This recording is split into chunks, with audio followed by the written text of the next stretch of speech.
Sa ceacht seo, arcíimiid ar an differ anna dheachúlacha agus figurí bunu sacha. Anna dheachúlacha, deanan tú cuntas ón fointe dheachúil, agus figurí bunu sacha, deanan cuntas ón chéad digit nach bhfuil naid.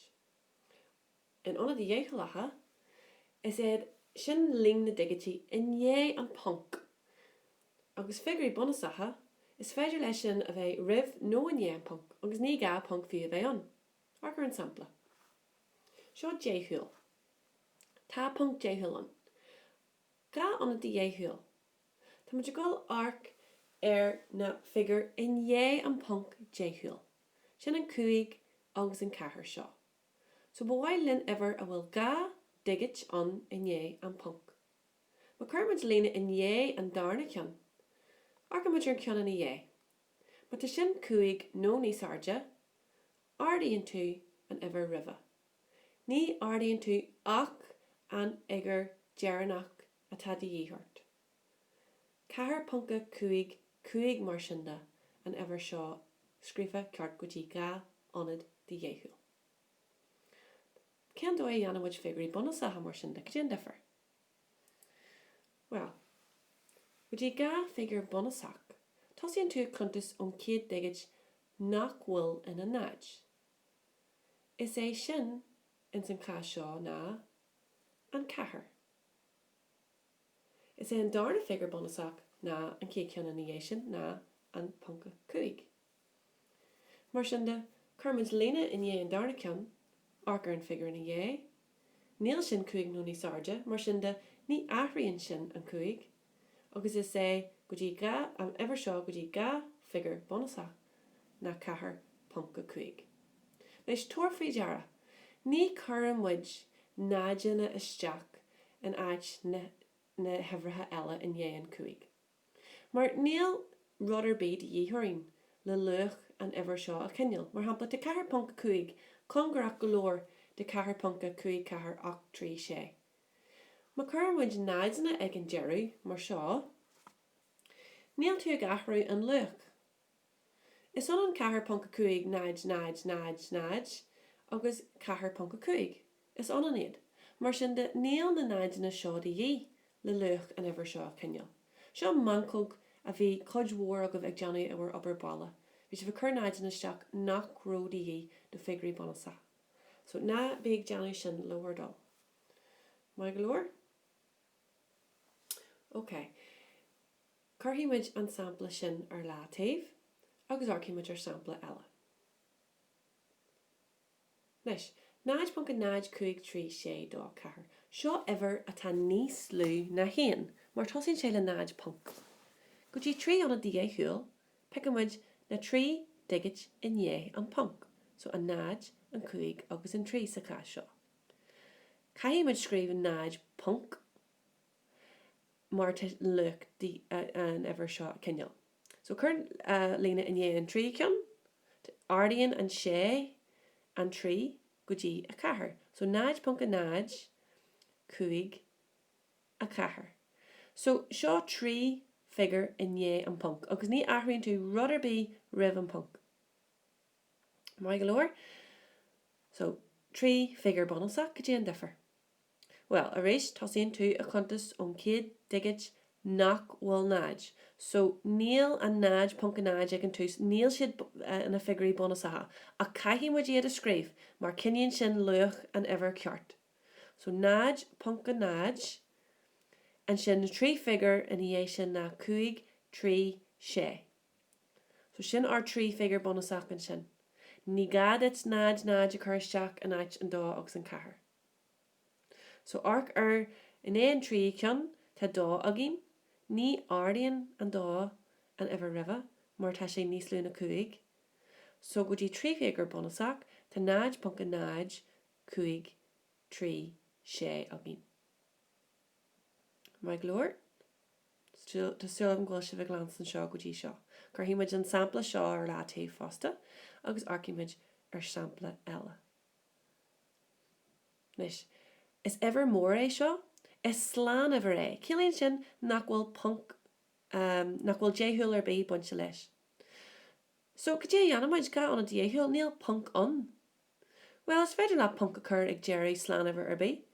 Adas na chur tú rud ar bí in é nach bhfuil dí. So, sé cuaig cethir punk seach trí punk a náid. Sin ga an a dhéisiúil, fiúgur náid na tá an. Is anad iad agus níl sé dí is anu a bhí tú céis cos le seo. But te cuma ar cos leis an dóid scríbann tú airgid. Ga ag ar bonasach a fach an céad dá figur na sé agus cuaig. Ní ardaíonn an cethir an cuaig mar tá sé níos lún a cuaig, so ní gadún an cuaig a achrú. Ach sa cá seo tá sé rí chabachtach go churann tú na náideanna isteach don na digatí eile rih an punk. Well, níl punk an, but ag an Jerry an sin. Mar caihí tú an luach an iver seo an cinneal. Caihí an freigra a bheith cosa leis an bon iver. So 65 míle tá sin congrach go leor de 65 caithear céad seachta trí. So chuirhí muid an ceann sin ar látí fásta. Agus arcí muid ar sampla eile. Agus tá sé táhachtach bairt be go chuir tú náid ag Jerry na slán ivertha chun an luach sin a cinneal. Mai go leor? Ní ann tú é ag Jerry dheachúlacha, mar níl sé dí. Ok, dá punk 8 ní. Seo sampla bug thucail le feimna cruthaí agus seo an áite aici an differ ar anna dhéisiúil agus figurí bonasacha. Ardaíonn a ní seo a ní riva. So dá punk 8 ní. Má ardaíonn tú ní, dúi tú J. So go J ann tú. Well, chuirn tú náid síos agus chuirn tú híon leis an ever riva.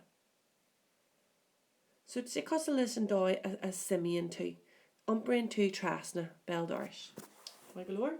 So, ga an dhéisiúil tá dá punca ní a náid. Trí éigear bonasach. So, is cuma faoin punk dhéisiúil, tosíonn tú ag deanna cuntas ón céad figure nach bhfuil in an náid. So, tosíonn tú cuntas ón dá sa cais sin. Hána níon punk, rim punk. So, dá punk 8 ní. So, bheith sé dá punk 8. Arcar an ever ní é. Well, ardaíonn sin an 8 go dtí a ní. Mar sin de dá punca ní. Agus aris, ní gadit náideanna a chur ag an Jerry, mar níl sé dí. So, tá gá figur agat an seo. Dá punk a ní. Sin na gá éigear bonasach. Mai go leor?